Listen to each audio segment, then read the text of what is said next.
RMDs, required minimum distributions. When you now turn age 73, the IRS requires you to take out money from your tax-deferred investments. So that may be your 401k, your IRA, your 403b, any investment account that you have not paid taxes on yet. So when you now reach age 73, you're going to be required to take out almost 4% from that investment. And then the older you get, the more that's going to increase. And actually, by the time you're 90, you're going to be required to take out almost 9%. So as you can see, the older you get, the more you have to take out. Also, understand what else is probably going on here is that if your investment grows, not only does the percentage you have to take out increase, but also your investment increases, meaning that it's going to increase your income in the future in retirement.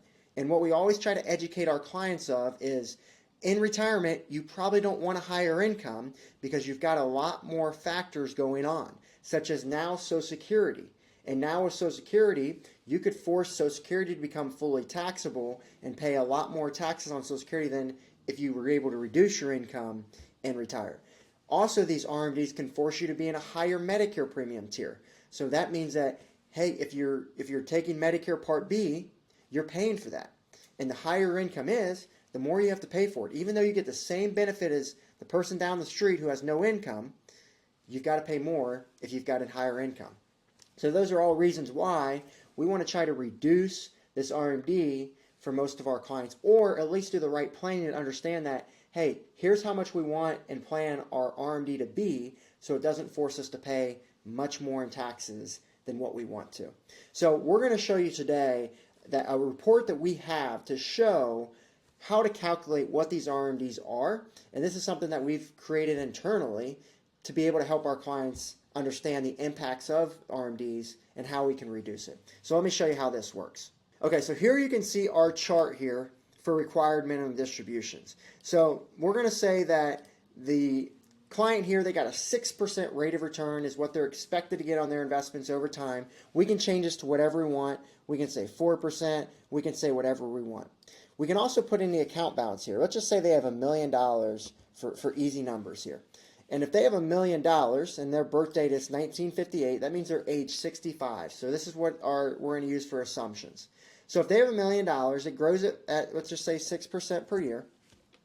Then after year one, they're going to have $1 million and 60,000 because they got 6% return.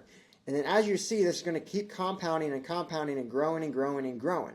And then as you see at age 73, now when they're required to take out these required minimum distributions, also I want to stop here and note, you probably have heard RMDs are at age 7.5 or 72. Well, that's true if you're looking backwards. It used to be those ages, but not anymore. Also understand that if you were born in 1960 or after, your RMD age is going to be age 75. So 73 or 75 depending on when you're born. So let's just use 73 for this example here. And so if that were the case, if they take out $63,000, what is that going to do to their income? And we showed them another calculation to show them the impact of this, and it was pretty significant, and it forced them into what we call the Social Security tax torpedo, which you've probably heard me talk about before in one of these videos. And so that idea is that it could force you to pay a 40 or 50% tax rate by taking out an additional dollar of income. And so what we're trying to do is we're trying to avoid our income from reaching that point. So having a $63,000 RMD is probably going to force our provisional income to be so high that we're going to have to make Social Security fully taxable. So what can we do in this instance to make this look better for this client?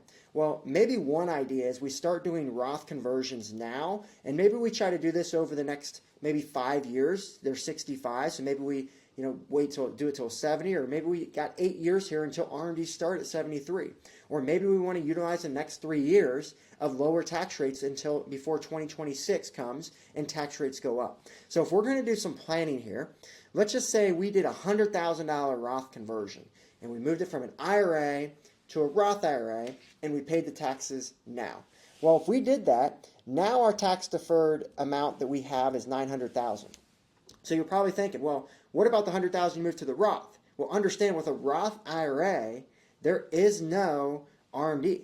So that's one of the advantages of doing this Roth conversion is that, hey, you don't have to take the money out at age 73 if it's in a Roth. You can keep that money growing tax-free. When do we see that apply? We see a lot of people where, I don't want to take it out. I want to make sure it's there for medical expenses in the future. I want to make sure this passes to my kids tax-free. I want to make sure this passes to my spouse tax-free because I don't want them to be subject to the widow's penalty. And so because of all those things, that's why the Roth could even make more sense in situations like that. So let's come back to our example here. So we did 100,000 Roth conversion. In doing so, we were able to reduce our RMD from 63,000 to 57,000. So that could be very advantageous for us, especially if, hey, what if we're in the torpedo and we're in that 40 to 50% tax? Well, if we're taking out $6,000 more, what if we're paying a 50% tax? Well, that's $3,000 that goes to Uncle Sam. In this instance, if we're able to back it off, we're saving that 50% tax, and maybe today we're only paying it at 12, 22, or 24% of the current tax rates. So that's the idea of that Roth conversion. And so let's maybe say we did this over the next 5 years. Maybe we waited to take Social Security till 70, which allowed us more room to do some of these Roth conversions. And let's say we did 100,000 a year for 5 years. Well, now we have 500,000. And if we have only 500,000, look where our RMD is. Our RMD is back down to $32,000, and it's less than, it's about half of what it was. So those are the types of things with tax planning. Now moving forward in retirement, we're not going to have to worry about as much increased income from these tax-deferred investments. And then if we ever want to take money out from the Roth, it's going to be tax-free. It's not going to increase our income. It's not going to increase our taxable income. We can still live on a high income, but we don't have to show it to Uncle Sam because it's coming from a Roth. So that's the idea of this Roth conversion strategy. So let's go back to that original example here of $1 million. If you had $1 million, 63,000 your RMD up front, and you're probably thinking, man, that's a lot of RMD. What am I going to do? Well, I'm going to emphasize this and ask, what are you going to do, knowing it's going to increase every single year? And so as you see, remember how I said you only have to take out about 4% at age 73. By the time you're 90, you're going to have to take out 9%. How is that going to impact the amount you have to take out is what we're trying to show here. And so every year it's going to go up because of the withdrawal rate increase, but also we're increasing the income or the investment at 6%. And so by the time this person is 90 years old, look at their RMD. $145,000 is their RMD amount. What is that going to do to their income? Which bracket is that going to push them to, right? And what if the market goes up, and now what if we're doing 7% return? Well, now we're going to have $185,000. So you can see the impact of just 1% return on our investments of what that would do, right? So that's what we're looking at here. And so if we do not solve this RMD problem now, before we start drawing, well, then what's it going to impact in the future? So what we always tell clients is, do we want to pay our taxes now, or do we want to pay them later? Do you think tax rates will be higher or lower in the future? If you think they're going to be higher, then probably paying your taxes now is going to make sense. Now, if you think taxes are going to stay the same or be lower, okay, well, maybe we got to think closer about this RMD calculation. So you've got to know what your situation is today and what it is going to be in the future. But I can tell you, most people, if they're going to have to take out $150,000 in the future, that's probably going to put them into a higher tax bracket than they are today. Even if they're still working, it could, because of our current low tax rates right now. But then again, you also have to factor in Social Security. If you're not claiming Social Security right now, your taxes are not going to be as impacted as much. Your effective tax rate is going to be lower. But in the future, if you're taking Social Security, now you could be forcing Social Security to be taxable on top of your federal tax bracket, and you're not going to be in a pretty situation. So those are the things that we're looking for RMD, required minimum distribution. So I'll tell you one last strategy to end it here. If you're charitable minded, there's something called a qualified charitable distribution. And the idea of this is you can take money from your IRA and give it to a charity tax-free. Now understand, with this qualified charitable distribution, you have to be 70 and a half to start doing it.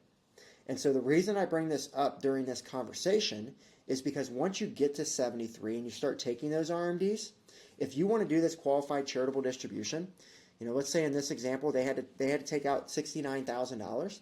Well, let's say they wanted to send $20,000 to their church every year.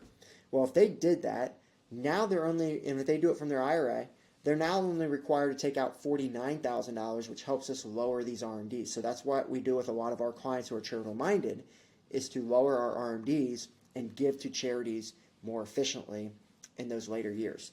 And so we had a client, I'll give you an example. We had a client, they were giving $10,000 out of their pocket to their church every year.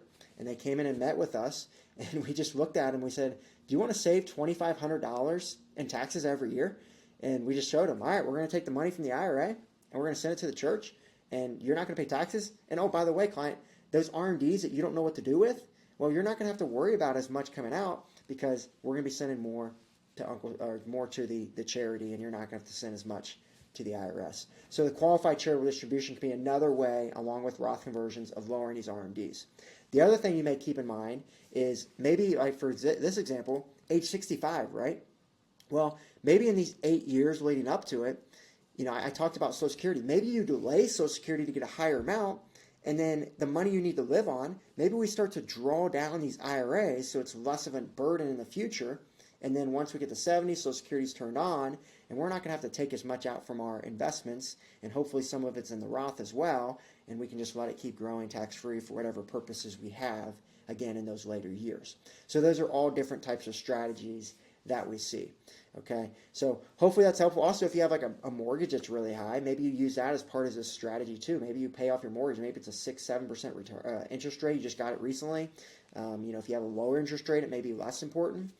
But those are all considerations to think about when you think of this idea of RMDs. So just understand there's a lot of out-of-the-box thinking here to really reduce your RMDs. Just got to be smart, and you got to do what's in your best interest. You got to look at your situation now, future, and make those calculated decisions. So hopefully that was helpful, and hopefully you've enjoyed all these videos that we've been producing out.